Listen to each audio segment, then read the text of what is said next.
আগের কালে বাপ মায় তার পোলা পাইন্ডে এত তেল দেয়নি। যেমন এই যে যদি মাইয়া শ্বশুরবাড়িতে ফোন দিয়ে মায়ের কইতো, মা আমার হাওড়ি উন্নয়ন আমার লগে ঝগড়া হরে দেওয়াররা কার্য করে, আমার স্বামী আমার যাই দেয়, তাহলে মায় কইতো কি, থাক মা একটু কষ্ট কর, শ্বশুরবাড়ি এমনই হয়, মানাই নিতে হয়, কষ্ট কর দেখবি একদিন সুখ করবি। আমরা এরকম কষ্ট করতে করতে এখন সুখ করছি। তাহলে 2-3 দিন ফোন দেয়, পরে আর পাত্তা পায় না। মার দ্বারে পাত্তা না পাই ওই মাইয়ার কি করবে, মাইয়া এবার সংসার করতে শিক্ষা যায়, মাইয়া আর বেশি তালিবেলি ঘর না। এখনকার মায় যদি হুনে যে মাইয়ের পান থেকে একটু চুম করছে, মাইয়া যদি একটু ফোন দিয়ে কয় মা, তাইলে কইব কি, এই আর সংসার টংসার করলাম না, তোর দিয়ে আমি সংসার করলাম না, পরের বাড়ি আর পাঠাবো না, তুই আয়ে পর, আমার কি বাতের অভাব, আমার ভাত খায় মানছে, আমার মাই আমি সারা বছর বয়ে খাইতে পারবো। এই সব মায়ের কারণে ওই মাইয়ের সংসার ভেঙে যায়, ডিভোর্স হয়। আইয়ে পরে এক মাইয়ে 5বার বিয়ে দেয়। হ্যাঁ, প্রথমবার বিয়ে দেয়, পরে শ্বশুর শ্বশুর লাগে ঝামেলা বনে না নেয়, আবার আর এক জায়গায় বিয়ে দেয়, স্বামী ভালো না, হয়তো খারাপ ব্যবহার আচরণ খারাপ থাকে, পরে আবার বিয়ে দেয়। এইভাবে এক মাইয়ের টাহার গরমে লাখ লাখ টাহার দিয়ে দিয়ে দিয়ে দিয়ে 5-6 জায়গায় বিয়ে দেয়। এই বুঝলাম না, এগো কি লজ্জা শরম নাই? এই মাপমার এত খারাপ মানুষ এই দুনিয়ায়, এত এখন খারাপ মানুষ বাড়ছে। এরা মাইয়ের খালি এক এক জায়গায় নিয়ে নিয়ে নিয়ে বিয়ে দেয়। ওই মাইয়েরও কিরম, ওরও কি শরম লজ্জা নাই?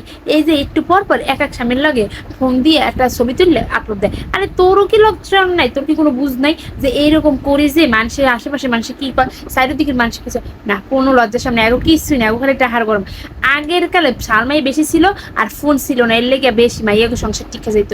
কারণ ওই যে ফোন দিয়ে টুকুস করে কইতে পারতো না, মা আমার এই করছে, আমার ওই করছে, আমার এই করছে, বাপেরে কইতে পারতো না, আব্বা আমার এই নিয়ে যাও, তোমার জামাই ওরা কার্য করে, হাওড়ি মারে জ্বালায়, বাদ দেয় না, কাপড় দেয় না, এটি করতে পারতো না। কেন সে সময় তো পুটুস করে এত টাচ মোবাইল ছিল না, এখন তো ভিডিও কলে কান্দে দেয়, তাই তো মা বাপে পাওয়া যায় পাগল হইয়া। আর তখন 10 দিন 15 দিন পর মা বাপের বাড়িতে যাইতো, তখন তো আর ওই যে আদরের দুলালি ছিল। আগে তো আর এতটি পোলাপাইন ছিল, এখন এতটি পোলাপাইন নেই, একখান মাইয়া আদরের দুলালি ভাত মাইকে দিয়ে খাওয়ায়। আরে এটা কি শ্বশুরবাড়ি পাইবো? এমন দুনিয়া কোথাও শ্বশুরবাড়ি নাই যেখানে এসি রুমে বইয়ে ভাত টাকায় জুড়াই দিব, টাকায় উড়াই দিব।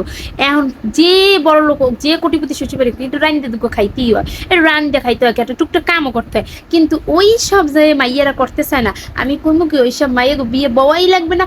আর যেসব বাপ মা মনে করেন আমার মাইয়ারে ফাও আমি পরের বাড়ি দিম করতে, আমার মায়ের তুমি 7 বছর বয়ই খাওয়াই, তাহলে দয়া করে হেরা বিয়ের ব্যবস্থা করার দরকার নেই, 1বার 2বার 3বার দেওয়ার দরকার নেই। বয় সারা জীবন খাওয়া আদর দুলালি রে, বেশি রুমে বয়ে টাকায় ভাত তুলে দিও, হেই ভালো হবে। এর সাথে ঘরের খুঁড়ি বানাই তো, মানুষের বাড়ি কি লাগে পারিব, মানুষের বাড়ি যাইয়ে হ্যাঁ মাইয়ের গায়ে কথা সইবো না, একটু কথা পড়বো না, বাপের বাড়ির মতন থাকতে চাইবো, এটা কি সম্ভব? সম্ভব না। খালি মাইয়েরা নষ্ট হয় তার মার লাগে, মার বুদ্ধিতে, মার কানা পরামর্শতে মাইয়েরা সংসার করতে পারে না। এই মাইয়ের একবারের ছেড়ে আর একবারের যায়। যদি মা বাপে আজকাল না দেয়, লাই না দেয়, আমি মনে করি কি কোনো মাইয়েরাই নষ্ট হয় না, সব মাইয়েরাই তার সংসারে গুছাইয়ে সংসারটা করতে শেখে।